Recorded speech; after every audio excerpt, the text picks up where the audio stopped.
সবজি সহ অন্যান্য সবজির সরবরাহ বাড়ায় দাম কমতে শুরু করেছে। আর এই বিষয়ে আরও বিস্তারিত জানানোর জন্য রিকাবি বাজার থেকে আমাদের সঙ্গে যুক্ত আছেন গুলজার আহমেদ। গুলজার, সবজির দাম কমায় ক্রেতা বিক্রেতারা আসলে কি বলছেন? দেখুন, আসলে শীত মৌসুম আসন্ন হওয়ায় এবং বাজারে সবজির সরবরাহ প্রচুর হওয়ায় মূলত সবজির দাম গত সপ্তাহের তুলনায় অনেক সবজির দামই কিন্তু কমছে। আমরা যেটা দেখতে পাচ্ছি, সিলেটের রিকাবি বাজারে প্রচুর পরিমাণ সবজি, অর্থাৎ মৌসুমী যে সবজি, সেই সবজি এসে হাজির হয়েছে। বিশেষ করে আমরা যদি লাউয়ের কথা বলি, এখানে আমরা দেখতে পাচ্ছি যে গত সপ্তাহে এগুলো প্রতিটি বিক্রি হয়েছে 120 থেকে 150 টাকার মধ্যে, যেটি আজকে বাজারে হচ্ছে 80 থেকে 100 টাকার মধ্যে। অর্থাৎ তার যে সাইজ অনুসারে এই সবজির দাম কিন্তু নির্ধারণ হচ্ছে।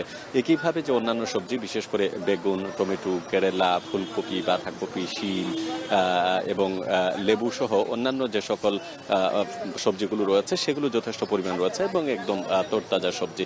যেটা বলছেন যে বিগত সপ্তাহের তুলনায় প্রতি কেজিতেই 20 থেকে 30 টাকা পর্যন্ত কমেছে, তবে কোনো কোনো সবজির দাম আসলে স্থির রয়েছে।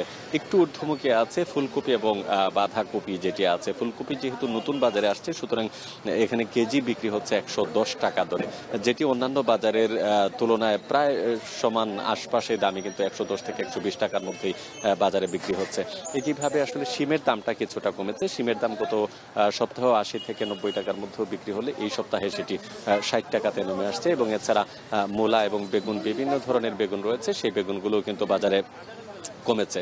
তো সব মিলিয়ে আমরা দেখেছি যে স্বস্তি কিছুটা ফিরে এসেছে বাজারে, এবং ক্রেতারা বলছেন যে যেহেতু এখন শীত মৌসুম এবং সবজির মৌসুম, সুতরাং প্রকৃতিগতভাবেই এর দামটা কিছুটা কমবে এবং বাজারে প্রচুর সরবরাহ থাকায় মোটামুটি স্বস্তি বলা যায় সিলেটের সবজি বাজারে রয়েছে। অনেক সহকর্মী গুলজার আহমেদ যুক্ত ছিলেন সিলেটের বাজার থেকে, জানাচ্ছিলেন সেখানকার মৌসুমী শাকসবজির সবশেষ দরদাম।